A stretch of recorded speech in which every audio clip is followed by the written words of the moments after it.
The assessor must familiarize with the food processing qualification or unit competencies to be assessed. Ensure that assessment site complies with the competency. The assessor must ensure that the tools, equipment, and facilities are ready and available in the assessment site before the assessment starts. A checklist of tools, equipment, and facilities must be on hand to help the assessor the availability and competitiveness of the tools, equipment, and facilities. The checklist of tools, equipment, and facilities is included in the assessor guide.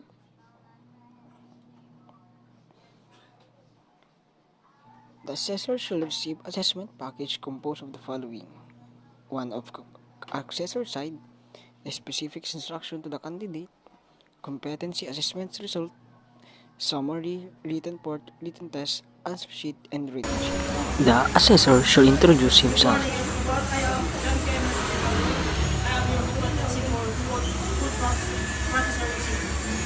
Acknowledge the presence of the processing officer, pack manager, and tester representative, assessment center manager, and processing officer.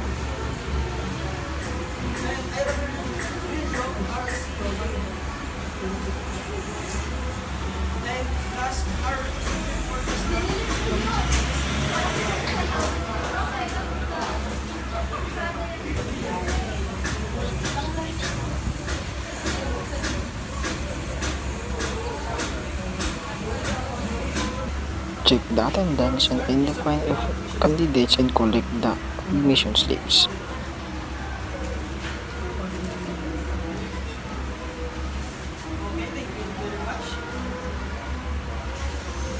As I call your name, please acknowledge by raising your hand and sign attendance. Mr. Ronald Mosca. The assessor must instruct the candidates to sign the attendance sheet. Present to the candidate an accomplished application form with self-assessment guide.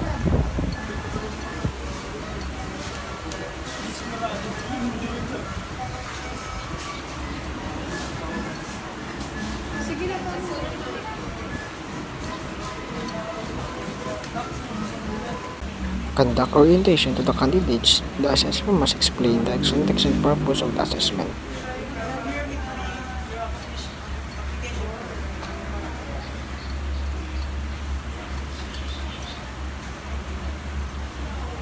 Assessment guide is a communication of the law that it promotes for the income practice related to processing. I'd like to welcome all of you to our center to assessment for processing.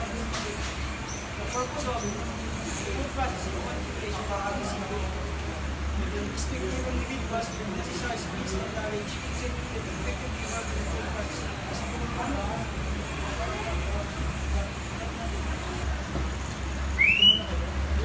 Qualification or unit of competency to be assessed.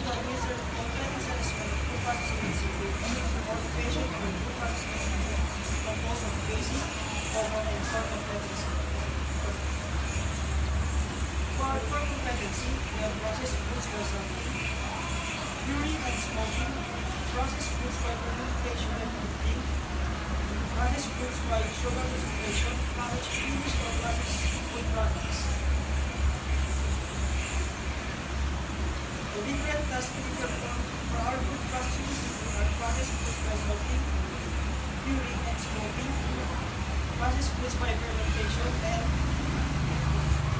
processed food by sugar distillation, packaged finished or processed food products.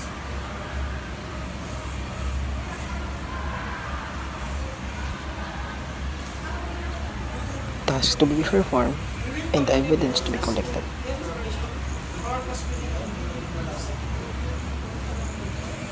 Your knowledge and skills of processing assessment method will be weekly test, demonstration, and oral testing. This assessment method will help measure your knowledge and skills. For your personal needs, the laboratory is guided at the end of the hospital room, and you can also take your weight at our battery. It's located in our lab. However, during our assessment, we are not allowed to use as a processing system.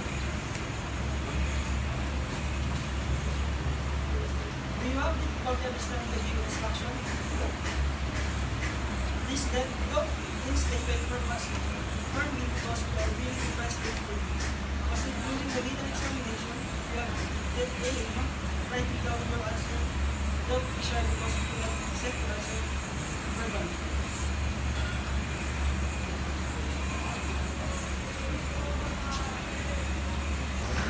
Assessment procedure to be undertaken.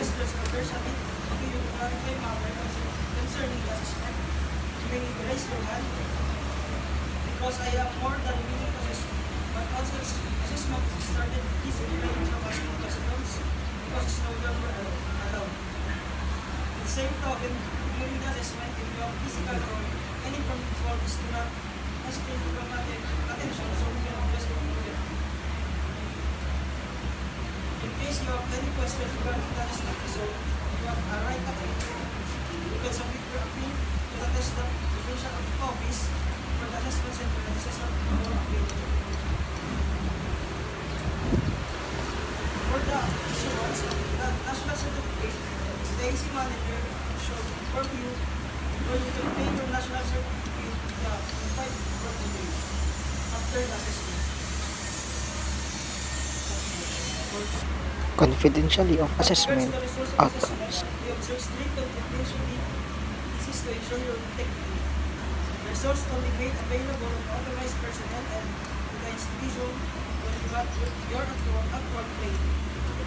In relation to this assessment package, keep the secured place to guarantee that you will the assessment package.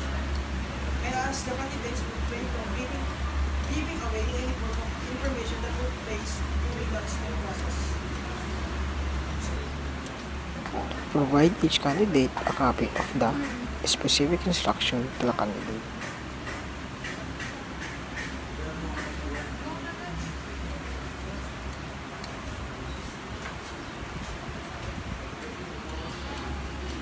You don't have any question or clarifications.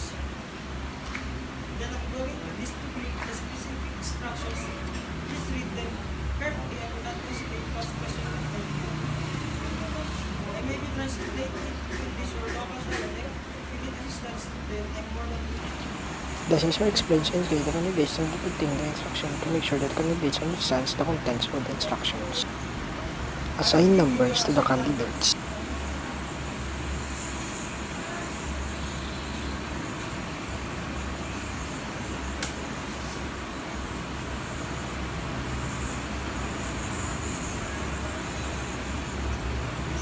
Good everybody, must be ready now.